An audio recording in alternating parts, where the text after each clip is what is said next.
Hello, everybody. What's going on, people? I am in a different space today. I am actually in my room. It's quiet, it's serene, doing a couple of videos. And I had a question pinned it to me, and it is, why do evangelical Christians attack spiritual practices? We're going to talk about it on today. Hello, riders. Hello, how are you? And welcome to my channel. This is Lady Vasori, and let's get ready for the ride. Y'all, don't forget to subscribe, like, comment, and share. Let me say this before we go any further. I am in no way trying to deconstruct Christianity. This ain't an attack, it's a reflection, okay? There are my feelings based on my life, my walk, my spirit-led journey. Now, with that being said, someone asked me the other day, the question was, why do evangelical Christians always seem to attack spiritual practices? And I'm going to place it up here so you guys can know what we're talking about on today. And phew, that question, it runs deep. It runs deep. If you guys have been on Spiritual Talk or the Spiritual Community on YouTube or any platform, you guys know about the one of the top spiritualists having a versus with the Christian side. So I guess this is why this question was pinned to me. But we're going to talk about it, even how hard it is. But they need to know, we need to know, everyone needs to know that it's not about religion to me. It's not about spirituality. I've been in both sides. It's about alignment. It's about being a good person. And it's about the way to get into enlightenment. They say if you ain't in their church, you're lost. That's what the Christians say. You're lost because you don't go to church. But what if I found myself in the stillness, in spirituality, in the candles, in the prayers whispered to my ancestors at midnight? That's where I found myself. Not in the church when I was going to church. When I was in the choir, going to church every Sunday, I did not find that there. So, let me start here, y'all. I grew up in church, Sunday services, Bible study, choirs, communion, the whole nine. The whole nine. I was raised to pray. I was raised to have reverence to God. And to believe in power that was bigger than me. We were even scared to say certain things, to do certain things. It's just, they put the fear of God in you. Again, Sunday school, we had choirs, we had revivals, all of it. I'm talking about revivals for days, where you go for days, from day in to night. And I am grateful for that.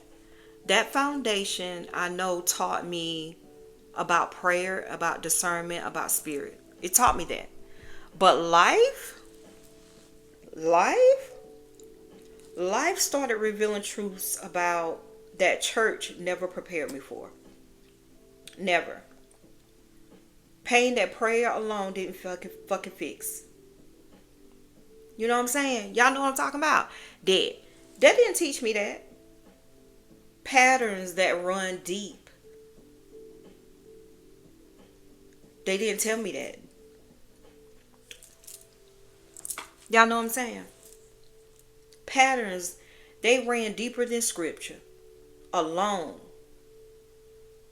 But as I got older, y'all, life started whispering truths to me I could not ignore. So I transitioned, not away from God, not away from source, but deeper into spirit. Because that was just what it was for me. See, what I come to understand is this. Evangelical Christianity is often built on control. When I say they controlled, everything. If you were, it's just a look, you were looked upon a certain type of way. Now, here's what I think. Christianity has been used like a weapon. I don't believe it's always intentionally, but often effectively. It tells you what you can believe in, what to fear, what to reject, and anything that gives you spiritual freedom or personal authority, that they think that is a rebellion. That's a rebellion.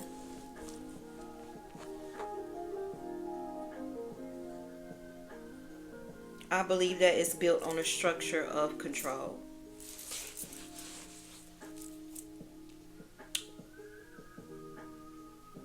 What to believe in, who's worthy, who's damned.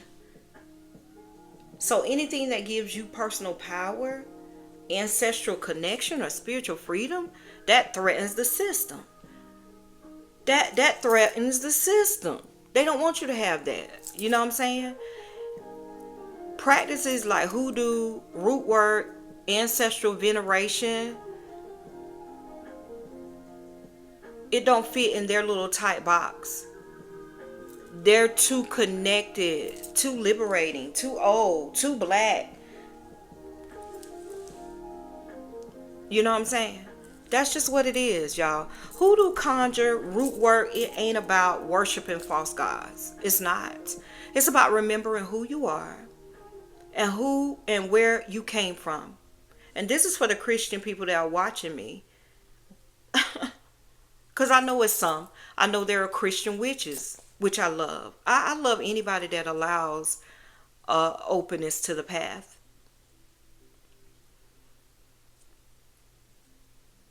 And what really triggers it is folks who done their own shadow work, like spiritualists, where the religious people ain't done their own shadow work, and they're always judging your walk. Because if I wanted to be truthful, honey, some of them, I know story time. Well, I can't give y'all story time right now. But in the church, within that flow, y'all, you would just be like, you just left church and already fucking and sucking. Stuff like that. And then you are telling me that what I'm doing is going to lead me to hell. But as soon as you go outside the church, you fucking and sucking. They be killing me, child. You know? So instead of getting curious, they get combative. They're very combative about... I don't know if it scares people who are taught only to trust what came from the pulpit. Not what came from the land. Not what came from spirit directly from the pulpit, from somebody else. A lot of folks weren't taught relationship with God or Christ. They were taught rules. And when they see people walking in relationship with spirit without a pulpit, without a steeple, without a title, they feel exposed. And why is that? So when they see someone else lighting candles, speaking to their ancestors, working their altar without fear, they feel threatened. But I swear that's not your burden to carry. You don't owe, when I tell y'all, you do not owe nobody an explanation for your spiritual freedom. You don't have to shrink to be safe in somebody else's doctrine and their dogma. Let them talk. Let them say whatever they want to say. You know how to beat a Christian at their own game? Don't fucking fall into the trap of going and being combative, because they don't understand and it really don't matter. You don't owe them nothing. You don't owe nobody an explanation for reclaiming your spiritual power. Honor what's true for you. That's how I feel about it. Honor what's true for you. Walk it with love. Walk it with power. and let them talk, because they talked about Jesus too, right? Didn't he? Jesus walked with more, he didn't walk too much with them religious as fanatical people. I want to tell y'all, let them judge if they want to.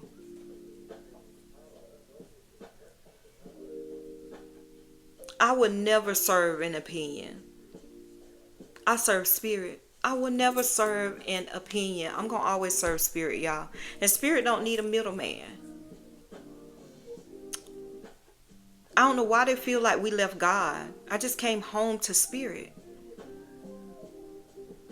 If any Christians or some of my stuff, it's just an understanding of allow people to be within their own power. If this, I feel like, makes me more powerful, then allow my powers to be what I choose it to be. Your walk is your own. He gave us free will, correct? So why you guys don't let people have their very own free will? It doesn't matter. It doesn't matter. And that's it, y'all. That is to answer that question about why I feel, that's all I got to say about it. That's it. That's all, y'all. I'm just saying. It ain't nothing more to say about it, but just let them judge. If you get those, I tell you guys too, at work, don't talk about it at work. Be you though, but don't allow anybody to question you about your spirituality. Friends, family members, nobody. Your walk is your walk. Okay, this is Lady Vasori, spirit led and universe fed. I will always be rooted in reverence and walking this path the way my people did, y'all, with faith and fire. I got to. I'll see you at the altar. And baby, don't forget to like, subscribe, share, and support. It will be greatly appreciated. Super chats are welcome. Thank y'all so much. Bye.